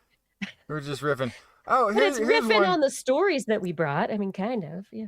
Give me one. I gotta go pull up the story because I don't have it open. But this is really fascinating. This is actually something I think we kind of talked about a while ago, but it's one of those now that but they needed to do the study, and now they've done the study sort of thing. This is genetic evidence casting doubt on early colonization timelines in Australia. Australia has this peculiar thing of the folks that are there. They have been dating 50,000 years now back as far as 65,000 years based on some site data. And somebody is saying maybe not. This new study is saying maybe not, or so a lot of research actually. When you look at it, it's pretty much genomic research on humans is saying nah. Why? Why? What happened? So there's cave art on an Indonesian island that dates to approximately 51,000 years ago. There's a site in northern Australia where it was saying 65,000-year-old stone tools and other human activity, and people said, oh, but what about your dating techniques? So then more dating techniques were brought to bear, and they confirmed 65,000 years ago there were these stone tools and some evidence of maybe cooking and some other human activity at this site. The problem is, and this is coming from actually two studies recently published in Nature and Science, that both found that Neanderthal interbreeding with anatomically modern humans out of Africa occurred only once. Whoa, one time? Only once in Europe between approximately 43.5 and 51.5 thousand years ago. Now, this is likely in southern Georgia, northern Iran, maybe into the Levant. It's not that it just happened once, but it happened within the same range of cohabitating years, right? It could have been going on for 1,000 or 2,000 or 3,000 years, where humans and Neanderthals were living in close quarters. But it's likely that this all happened very close to I guess, Eastern Europe, or close to the time when out of African humans were leaving Africa. Because, according to those genomic studies, that 2%-ish of Neanderthal DNA that a lot of Europeans and Asians and everybody out of Africa seems to have overlaps. It's the same. It's the same, and it's not been watered down through generational increases of Neanderthal interactions or decreases. It looks like it's the same event. So, only one. And that's now, that places the Aborigines of Australia in southern Georgia, northern Iran, somewhere in the Levant, at 40,000 years ago. Which means, of course, they can't be also in Australia 65,000 or even 55,000 years ago. So it's really messing up what was a story that was sold to them about, hey, we looked at your genome and it looks like, and the sites around here, and it looks like you're this old, and well, I gotta take it away because now that doesn't make sense anymore. However, the thing that is really interesting about this to me is that it doesn't change the dates of the sites or the tools. So, how do we explain the older sites in Australia that have to be older than the people that are there now, the main population? So it means that the current Australian population couldn't be more than probably 50,000 years old. Maybe a bit less than that. Could be, which is still 50,000 is still significant. It's still everything's but it's significant. not this, but it's not the 65,000, 70,000 that maybe were being suggested. Yeah. Right. So it means that the out of Africa happened at the same time as the rest of the out of Africa. Not a group that left early and went directly to Australia, which was sort of one of the hypotheses. Now, they have I think it's like the second highest amount of Denisovan DNA, only beaten by the indigenous peoples of the Philippines. These are the two groups that have the highest Denisovan DNA. And from what I understood, the Denisovan DNA in the Philippines is different than that of Australia. A little bit different, and maybe more recent. Well, if it's more recent, that would make sense. Yeah. Now what? Now, here's the thing. Somebody was already in Australia before the current Aborigines got there. Because the site data stands currently, it's still human activity, stone tools, site data from multiple sites is still older now than the people who are there living currently have been there. What happened to the people who were there? Right. So it could be you'd expect that the people coming in that are there now, there would be genetic leftovers if they interbred with whoever was there previously. And we don't see that.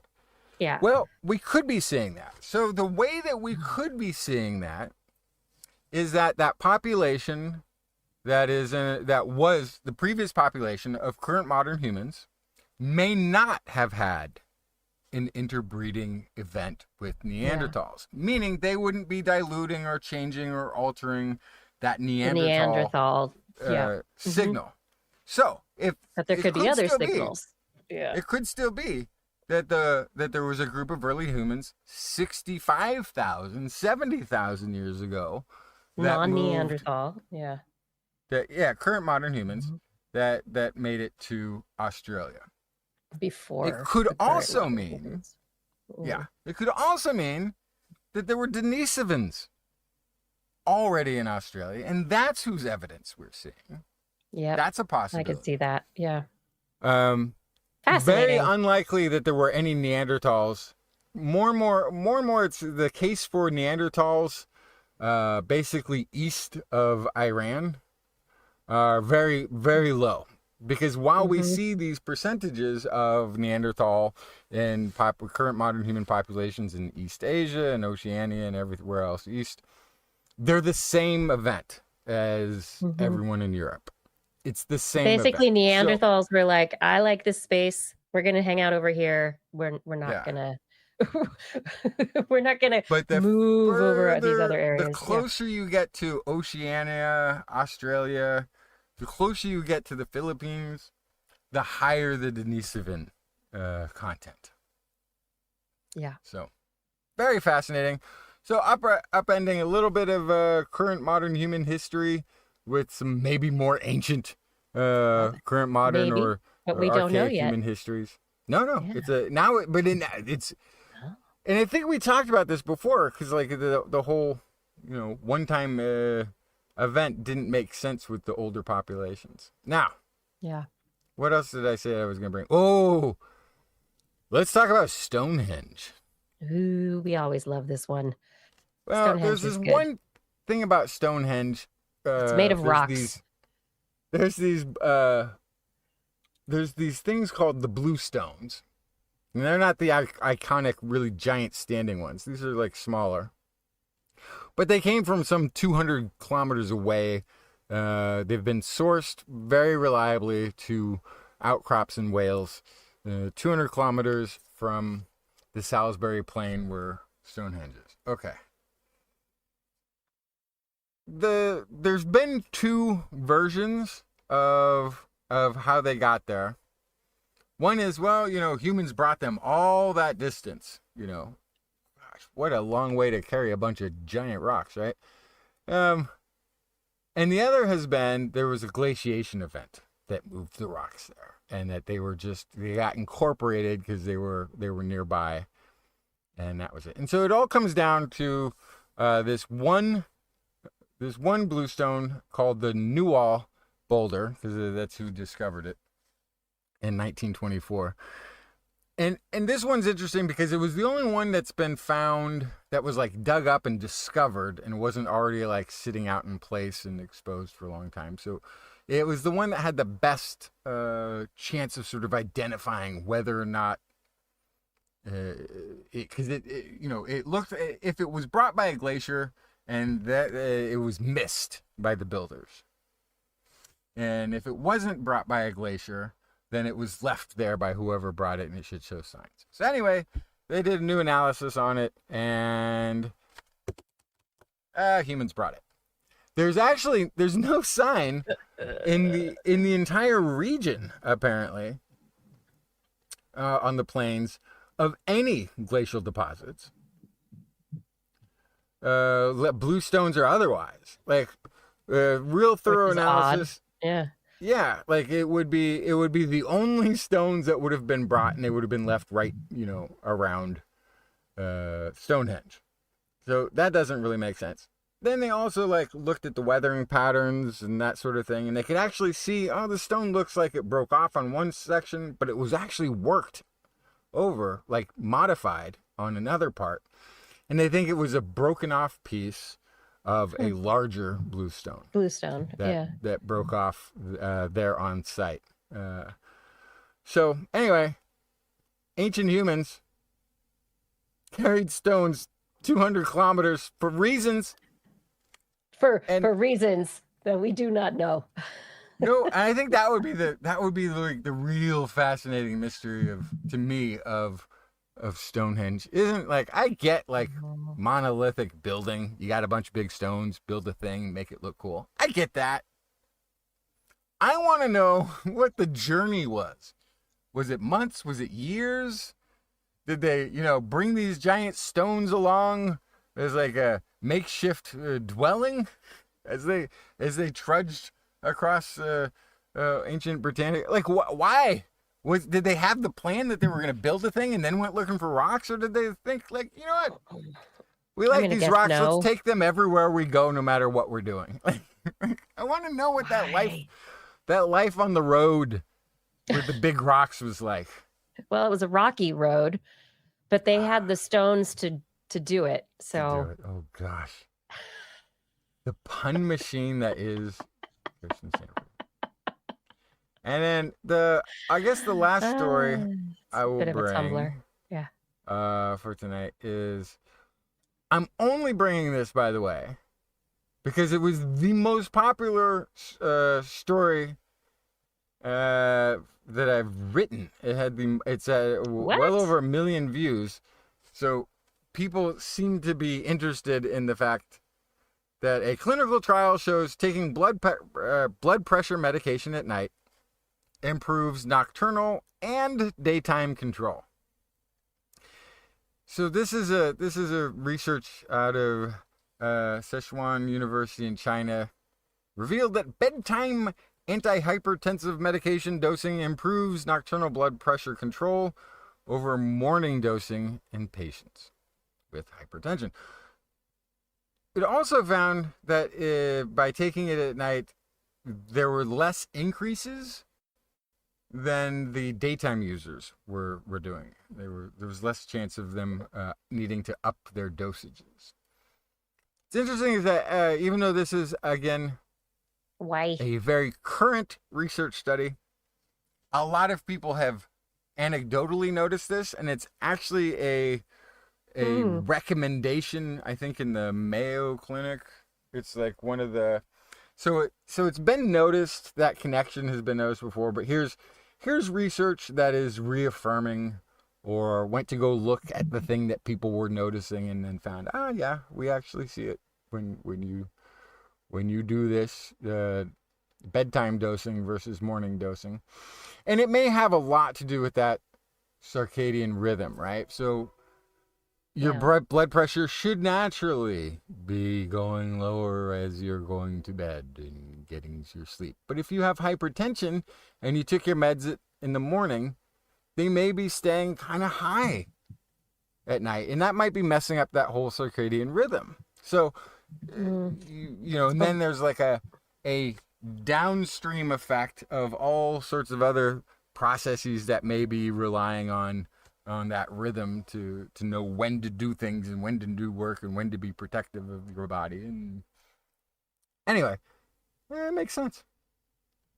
I think it's interesting too, though. If you're dosing at night before you go to sleep, then the blood pressure medication potentially has this window in which your body is going into a rest cycle, right? So the metabolism of the drug, the way it gets, however it gets accommodated by and used by the body, where it gets taken and put in, however it works, they're not moving around, except, if you're an active sleeper. But if you're doing a bedtime dosing, you're going to have 5 to 8 to 9 hours of not eating, not drinking anything, not exercising. Like your brain's still pretty active during that sleep cycle, but your whole body's kind of like, no, we're on a rest right now.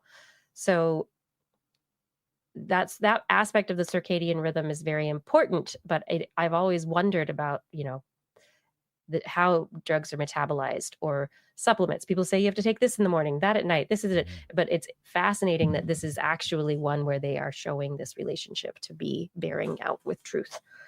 Yeah. And it's also sort of interesting because one of the things they point out is that they have typically have very unreliable data for what your nighttime blood pressure is, because you're not going into a doctor's office. Your doctor's office visits are during the day. Yeah. So, and taking your stress hopefully is lower. I mean, people are like, chill out. You should have bed hygiene, right? Or sleep hygiene. Sleep hygiene. Don't think about all the stressful things that pop into your head right before you're going to fall asleep. Just fall asleep. Yeah. It's totally normal. Falling asleep. It's what people do. Yeah, I think that's very interesting. All right, people, take your hypertension medication at night. After consulting a doctor. After consulting your doctor. Yes, exactly. Make sure that you do not make any health choices without consulting your medical doctor. But, it's great for you to be talking to us here at TWIS, listening to us. But take it to your doctor for sure. I'm going to talk a little bit about brains before I talk about where moths like to lay their eggs. I hope it's not in brains. It's not in brains. No, I can tell you moths, the moths in the study, at least, they do not like to lay their eggs in brains.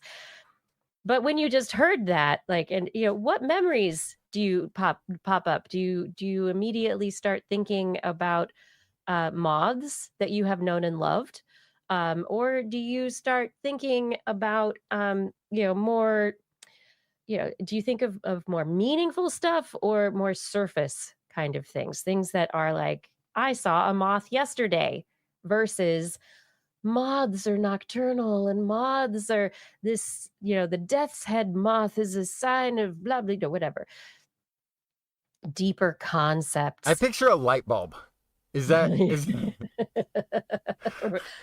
There we go. I picture like a that. night light or not a door. What do you call it? Door light? Their outside light? What do you call it? Patio light? The patio light. Yeah. Your porch light. Yeah. All porch right. light. Thank you. That's what I'm picturing. Researchers at the University of Geneva have asked the question, how does memory retrieve one type of memory or another? How does our brain decide, quote unquote, which memory to surface when other related information is presented to you? So, in thinking about this, the researchers were specifically looking at two particular categories: surface level cues, which are commonalities that are just a moth, a brown moth, a white moth, different moths like lights. These are very surface level cues that you can bring, that your memory can bring to bear on surfacing one or more memories from your past. But what about what are called meaningful, structural, deeper, more conceptual memories? And which does our brain favor? Their research published in Wiley Interdisciplinary Reviews Cognitive Science, they determined, based on their studies, that our brain actually prioritizes conceptual, deeper memories, as opposed to somebody, you see an advertisement for cereal and you say, I had cereal for breakfast. That's a surface memory.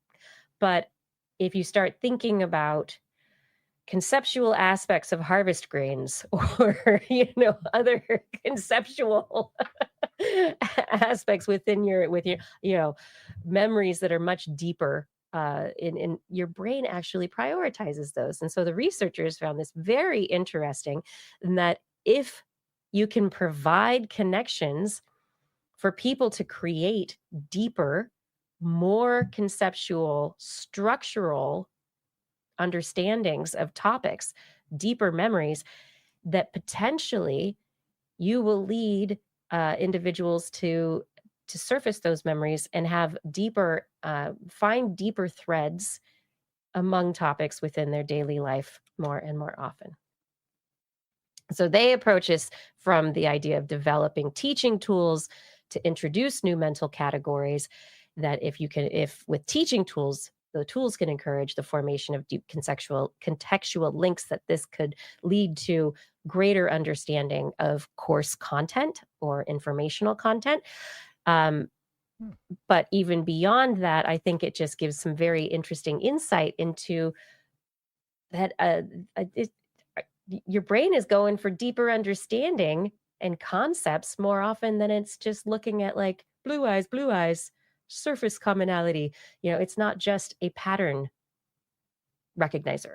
It's not just that.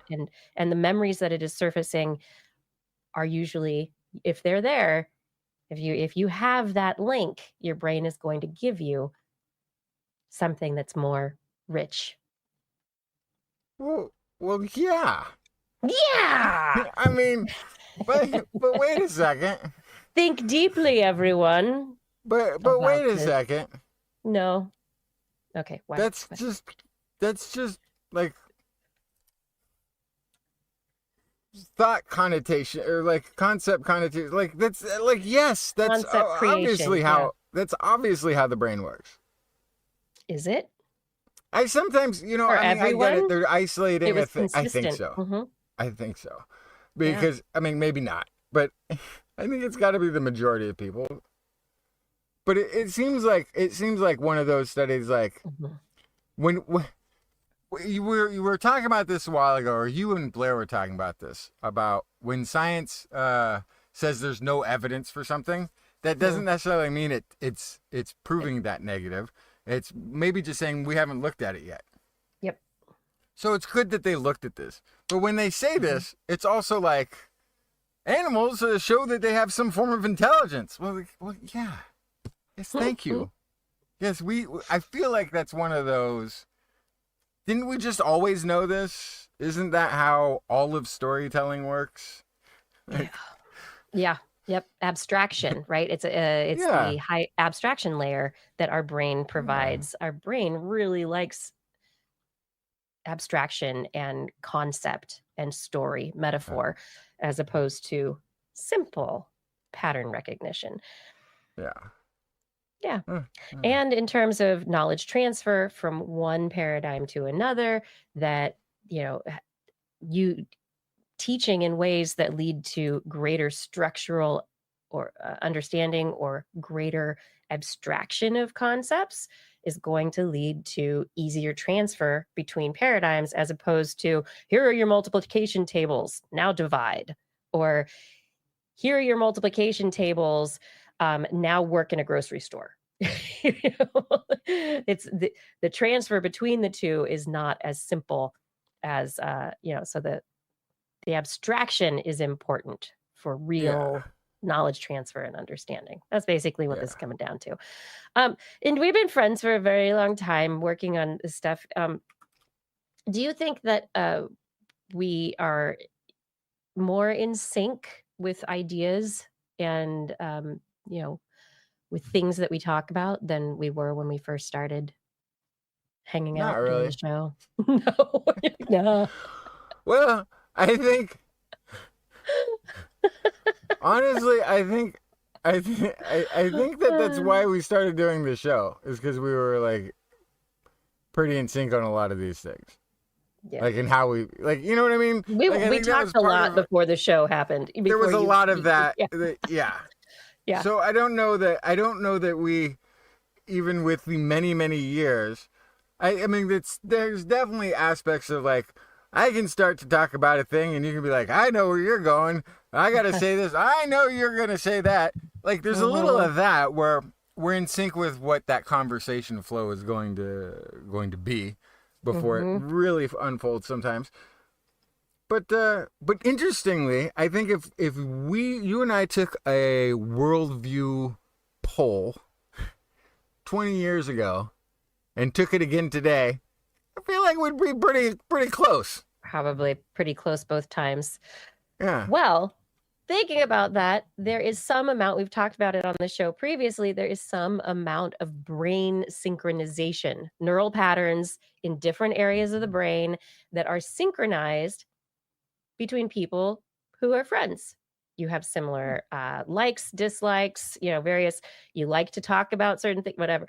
Your thought patterns, because you're able to talk and you're able to, share information and share experiences together as friends. And like you said, we can both predict, but you're going to go here. Oh, you're going to do that now. We know each other. And this is because there are certain aspects of our brain, the activity in our brain, that are synced. My brain and your brain right now. And like, I'm so sorry. And I apologize. You listening right now, you watching the show, you listening right now, I bet we are synced if you've been in the audience for a long time. That's terrible news. I apologize to everybody. So for every time you see a word, and even though it's spelled out in front of you, you pronounce it like completely differently than the letters that are there. That's me. That's my influence, and I apologize that you synced with my part of the brain that just takes wild stabs at pronouncing things. But it's also predicting what the other person is going to be doing, right? So because our brains are prediction engines, I'm in sync with you, and I go, oh, he's going to take a while. I see that word. He's going to mispronounce that. Or I know. And I what wait happens. for it. I wait for it. It's like I can't read the word if I don't know it. And I start to pronounce it based on the first few letters. And then I panic 4 letters in. It's complete panic. And I'm like, throw a dart. Just throw a dart. See if you can land it anywhere near the rest of the word. And I don't know why that happens. It's because every you time. you were a victim of the 1970s to 80s experiments in reading education. Oh, it could be. Well, no, I think honestly, I think it has to do with a topic that we've talked about quite a few times, which is visualizing words versus visualizing images. Yeah. Holistically, I'm a complete 100% image person who can't, like, you've heard about the people like who letters versus holistic word. Do you see the word, or do you see it in each of its letters? You go letter by letter. I can't hold a word in mind. Like people maybe have experienced trying to read something in a dream and not being able to. I can't hold a word in my head and see it either, even like completely awake. I just cannot. I have words like I can repeating in my head constantly. It's a verbally cacophony audio in here. Audio, yes, but not like I can't see a word in my mind, and I don't know why that is. It's made me terrible at names. I can't remember names of things. I would love to, if I could choose, I would be a botanist, but I can't remember the word name of any plant. This is the leafy plant versus the kind of pokey fern plant. I don't know what it's called. That's the problem. I can't remember. Great. I know lots of people's things about names it, too. But yeah, I can tell you the story of the plant, but I can't ever remember what it's called. So, how do I spell? Very badly. Yeah. So anyway, friendship brain. All of us, we all have friendship brain, according to this new paper in the Journal of Neuroscience. Researchers have written up their work about brain synchronization and consumer behavior. So the better friend that you are, the more your friendship bond grows, the more similar your evaluations of products become. And also, the more synchronized your brain activity is in regions linked to perception, memory, and reward. So in the abstract for the paper, they say that neuroimaging and meta-analytic decoding indicated that there's heightened neural synchrony linked to cognitive functions like object perception, attention, memory, social judgment, and reward processing. And that they used stacked machine learning based predictive models. They showed that functional connectivity maps of the brain and the activity predicted the purchase intention of their friends or their own purchasing intents, but not strangers. We're not good at predicting what strangers want to buy, but we can predict what I know you're going to love. You're going to love. Dr. Justin's not a real doctor. Poo pills. They're for what ails you. Or for what ails you. That's right. But anyway, brains, the more you are friends, the more your brains are in sync, the better you can predict your friends' likes, dislikes, wants, needs, and the same for them of you. This is good. This is social connectivity. So now, let me ask you one final question before the end of this show, Justin. If you were a moth trying to figure out where you were going to lay your eggs, you're like, I'm going to put my little moth eggs somewhere. Tokyo. On a plant, maybe. Tokyo. I'm not saying not Tokyo. Say you're a moth, though. Would you put it? That's what I'm picturing. Would you put your eggs in the place with lots of screaming, or the place without screaming? regardless of what type of organism I am, I feel like Where would you I would put be your gravitating eggs? towards places with less screaming. Right. That would be my guess.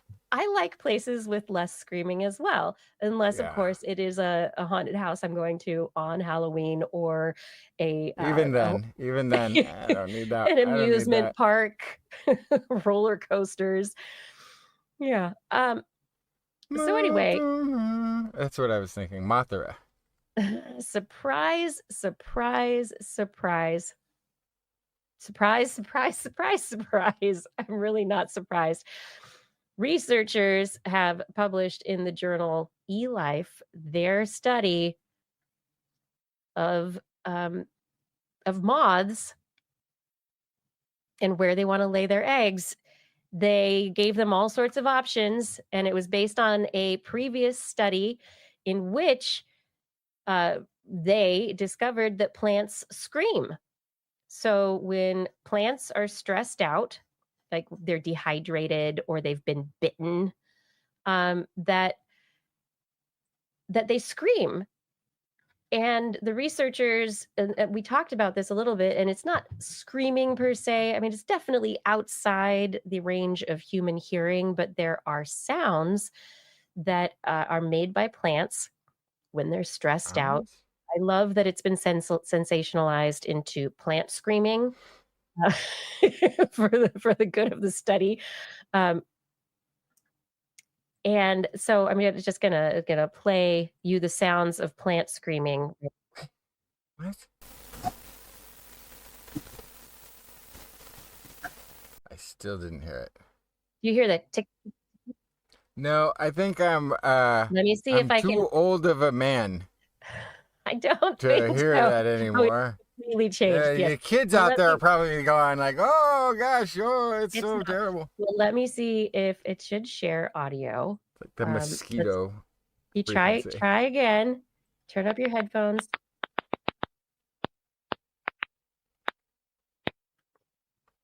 It's Morse code. It sounds like I need water. ASAP. I find it interesting that the video is a recording of plant sounds being made by a cactus, and they're talking about being stressed out from being thirsty. Mm-hmm. Oh, you spiky succulent, you.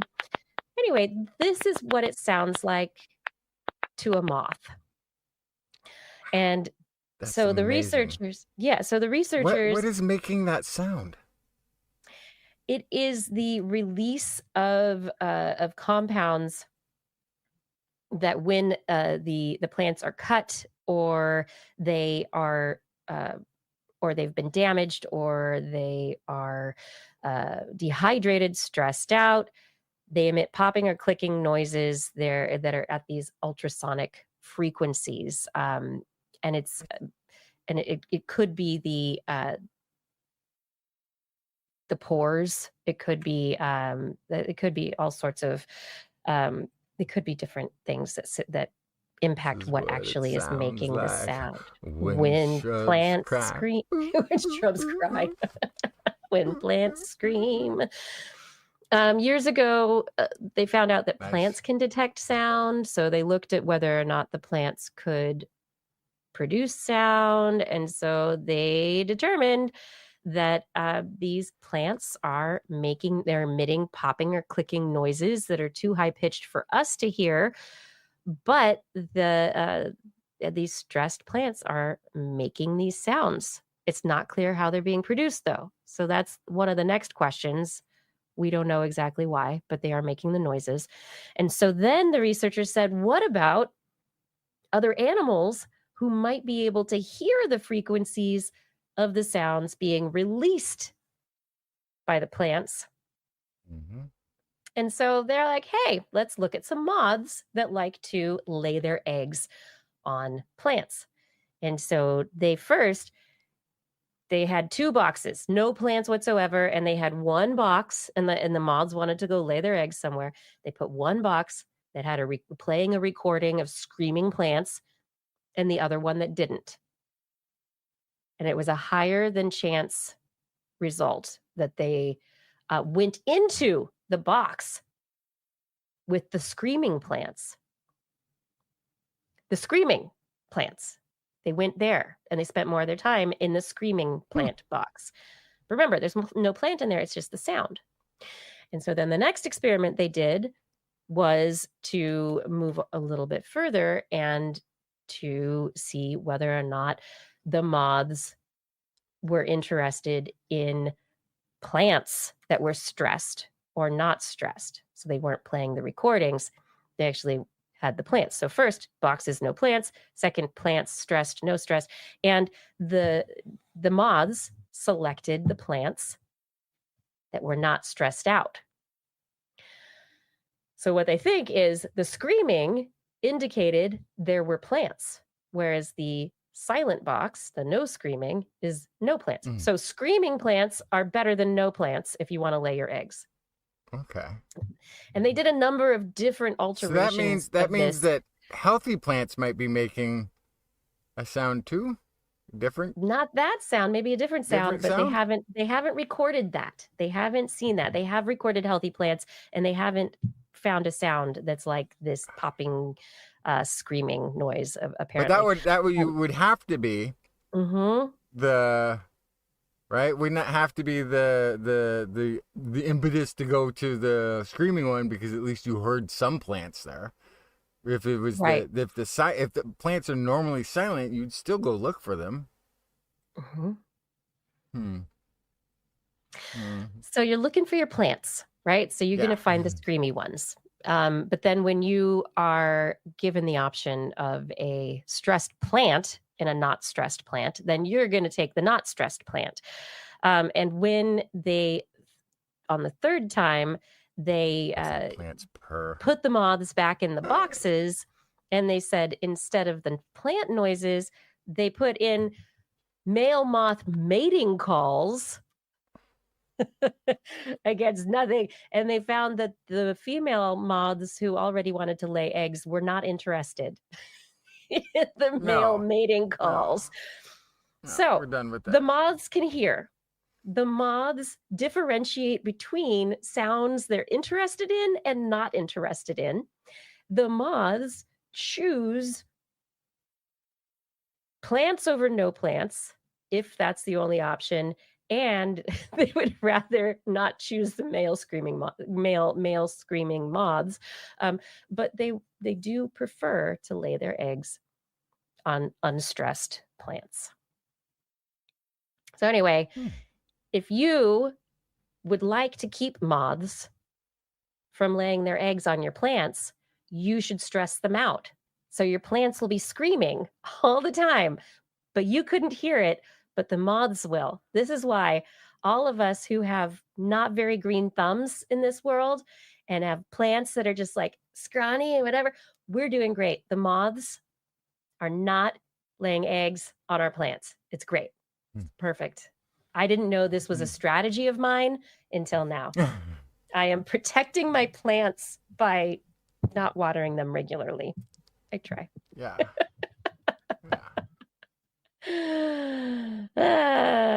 Anyway, this is the first evidence of moths tuning into plant acoustic signals.